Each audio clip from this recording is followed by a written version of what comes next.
Welcome to A Course in Miracles, the practice. Understanding is not necessary to apply these daily practices. As you practice this daily, understanding will come. Some of the exercises, all of which are simple, over the next 365 days, your mind will want to resist. Practice them anyway. And welcome to A Course in Miracles, the practice. Welcome to A Course in Miracles, the practice. Today we're on practice prompt 187, and the prompt for today's practice is, I bless the world because I bless myself. No one can give unless he has. In fact, giving is proof of having. We have made this point before.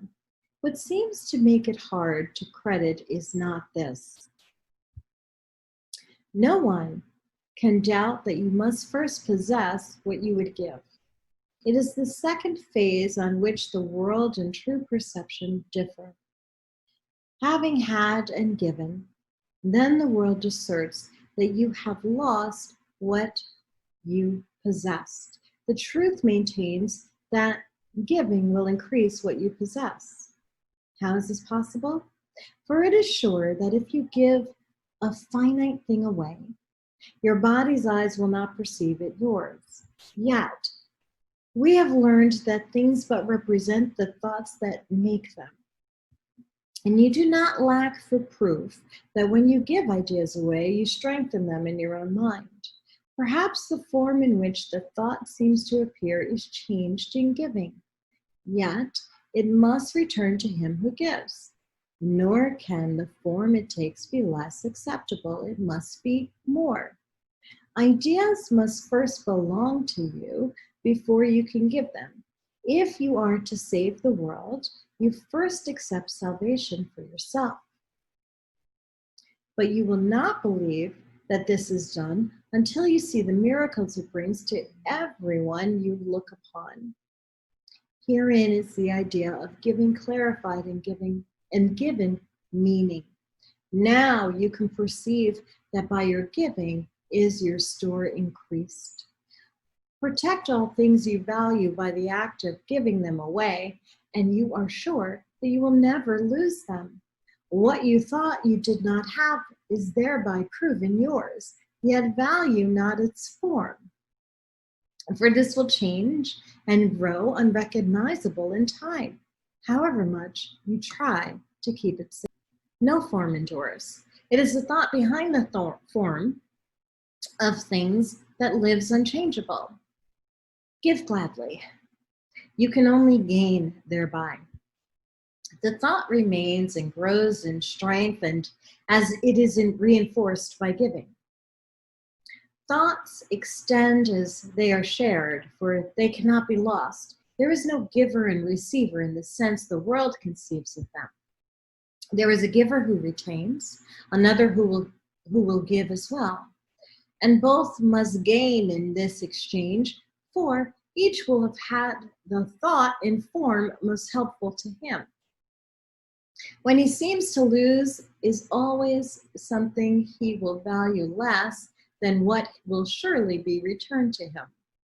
Never forget you give but to yourself. Who understands what giving means must laugh at the idea of sacrifice, nor can he fail to recognize the many forms which sacrifice may take. He laughs as well at pain and loss, at sickness and at grief, at poverty, starvation, and at death.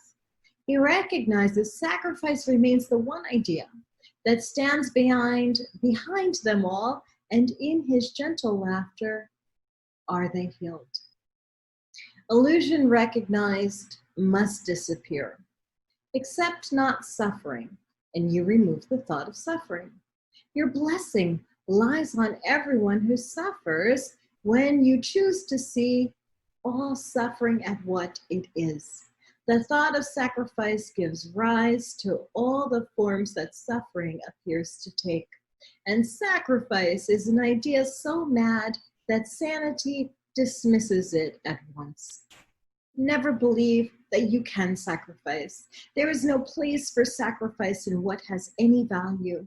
If the thought occurs, its very presence proves that error has arisen and correction must be made. Your blessing will correct it.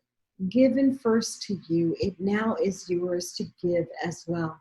No form of sacrifice and suffering can long endure before the face of one who has forgiven and has blessed himself. The lilies that your brother offers you are laid upon your altar with the ones you offer him besides them. Who could fear to look upon such lovely holiness? The great illusion of fear of God diminishes to nothingness before the purity that you will look on here.